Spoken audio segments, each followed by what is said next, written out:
சூப்பரான டேஸ்ட்ல street food pani puri வீட்லயே ஈஸியா எப்படி செய்யலாம்ன்றதை பார்க்கலாம் வாங்க. காமாட்சி சமையல் சேனலை சப்ஸ்கிரைப் பண்ணாதவங்க சப்ஸ்கிரைப் பண்ணிக்கோங்க. கூடவே அந்த பெல் ஐகானையும் பிரஸ் பண்ணி வச்சுக்கோங்க. ஃபர்ஸ்ட் நம்ம பூரி பண்றதுக்கு மாவு ரெடி பண்ணிக்கலாம். ஒரு மிக்சிங் பவுல்ல 1 கப் ரவை எடுத்துக்கோங்க. இது கூடவே 2 டேபிள் ஸ்பூன் மைதா, 1/2 டீஸ்பூன் உப்பு, 3 டேபிள் ஸ்பூன் எண்ணெய் சேர்த்துட்டு எல்லாத்தையும் நல்லா கலந்து விட்டுக்கோங்க.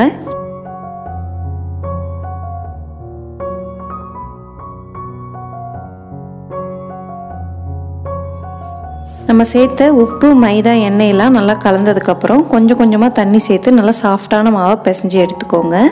ரொம்ப அதிகமாக தண்ணி சேர்த்துற வேண்டாம். கொஞ்சம் கொஞ்சமாக தண்ணி சேர்த்து அழுத்தம் கொடுத்து 5 நிமிஷத்துலேருந்து 10 நிமிஷம் வரைக்கும் நல்லா பிசையணும். அப்போ தான் மாவு நல்லா சாஃப்டாக கிடைக்கும். இந்த மாதிரி மாவை நல்லா அழுத்தம் கொடுத்து பிசைஞ்சுக்கோங்க. மாவு நல்லா பிசைஞ்சிட்டு விரலில் தொட்டு பார்த்தீங்கன்னா இந்த அளவுக்கு சாஃப்டாக இருக்கணும். இதை ஒரு மூடி போட்டு 1/2 மணி நேரம் ஊற வச்சுக்கோங்க. மாவு இந்த மாதிரி பிசைஞ்சிட்டு 1/2 மணி நேரம் வச்சுருந்தோன்னா பூரி நல்லா சாஃப்டாக கிடைக்கும். 1/2 மணி நேரத்துக்கு அப்புறம் மறுபடியும் ஒரு 2 நிமிஷம் மாவை அழுத்தம் கொடுத்து பிசைஞ்சு எடுத்துக்கோங்க.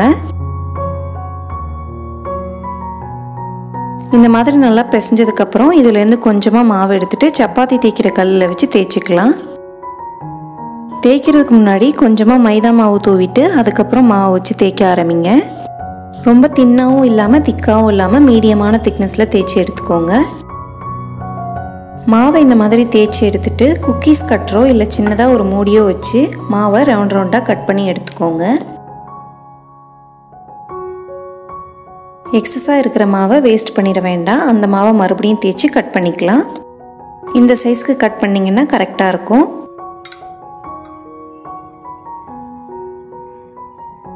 எல்லா மாவையும் இந்த மாதிரி கட் பண்ணி எடுத்துட்டு வாணலியில் பொரிக்க தேவையான அளவு எண்ணெய் ஊற்றிக்கோங்க.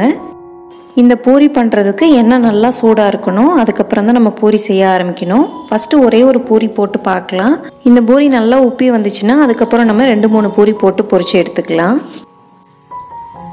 கரண்டியை வச்சு இந்த மாதிரி லேசாக எண்ணெயை மேலே ஊற்றி விடுங்க. அப்போ நல்லா உப்பி வரும். பூரி சரியாக உப்பலைன்னா எண்ணெய் சூடு கம்மியாக இருக்குன்னு அர்த்தம். அதுக்கப்புறம் எண்ணெய் நல்லா சூடானதுக்கப்புறம் நீங்கள் பூரி செய்ய ஆரம்பிங்க.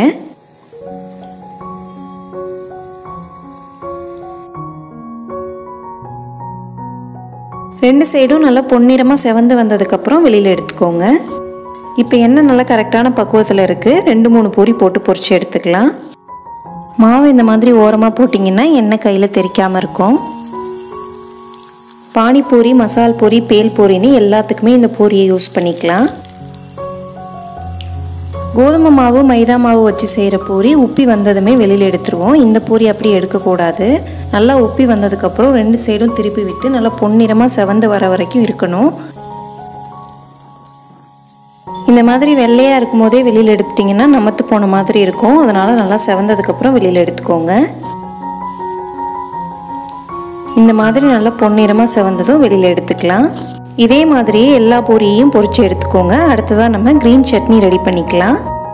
மிக்ஸி ஜாரில் ஒரு கைப்பிடி அளவு புதினா, ஒரு கைப்பிடி அளவு கொத்தமல்லி சேர்த்துக்கோங்க.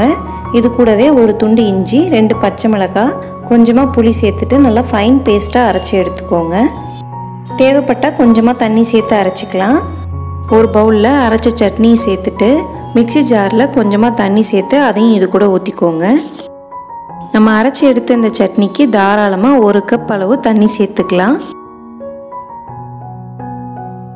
1/2 டீஸ்பூன் சாட் மசாலா, 1/4 டீஸ்பூன் ஜீரகத்தூள், 1/4 டீஸ்பூன் பெருங்காயத்தூள், 1/2 டீஸ்பூன் உப்பு சேர்த்துட்டு எல்லாத்தையும் நல்லா கலந்து விட்டுக்கோங்க.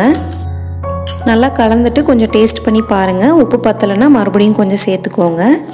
பானி ரெடி ஆயிடுச்சு. அடுத்ததாக உருளைக்கிழங்கு ஸ்டஃப் ரெடி பண்ணிக்கலாம். 2 மீடியம் சைஸ் உருளைக்கிழங்கை வேக வச்சு மசிச்சு எடுத்துக்கோங்க. 1/4 கப் பொடியாக நறுக்கின வெங்காயம், கொஞ்சமாக மல்லி இலை தூவிட்டு 1/2 டீஸ்பூன் சாட் மசாலா, 1/4 டீஸ்பூன் ஜீரகத்தூள், 1/4 டீஸ்பூன் மிளகுத்தூள், 1/2 டீஸ்பூன் மிளகாய்த்தூள், 1/2 டீஸ்பூன் உப்பு சேர்த்துட்டு எல்லாத்தையும் நல்லா கலந்து விட்டுக்கோங்க.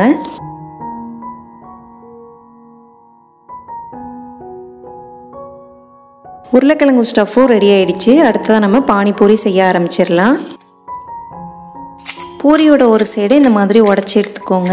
எந்த அளவுக்கு கிறிஸ்பியாக வந்திருக்கு பாருங்கள். கை வச்சு லேசாக உடைச்சதுமே உடஞ்சி வருது.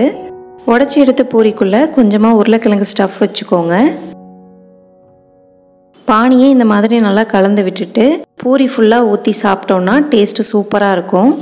கடையிலேயே இந்த பூரி ரெடிமேடாக கிடைக்கிது. ஆனால் அது எந்த அளவுக்கு ஹைஜீனிக்காக இருக்கும்னு தெரியாது. அதனால் ஈஸியாக இந்த மாதிரி வீட்லேயே ப்ரிப்பேர் பண்ணிக்கலாம். நீங்களும் ட்ரை பண்ணி பாருங்கள், உங்களுக்கு கண்டிப்பாக பிடிக்கும். இந்த வீடியோ பிடிச்சிருந்தா லைக் பண்ணுங்கள், உங்கள் ஃப்ரெண்ட்ஸ் அண்ட் ஃபேமிலிக்கு ஷேர் பண்ணுங்கள். மறக்காமல் காமாட்சி சமையல் சேனலை சப்ஸ்கிரைப் பண்ணிக்கோங்க. கூடவே அந்த பெல் ஐக்கானையும் ப்ரெஸ் பண்ணி வச்சுக்கோங்க. அப்போ தான் எல்லா வீடியோஸும் உங்களுக்கு உடனுக்குடனே நோட்டிஃபிகேஷனாக வரும். மீண்டும் இதே மாதிரி ஒரு சூப்பரான வீடியோவில் சந்திக்கலாம். நன்றி.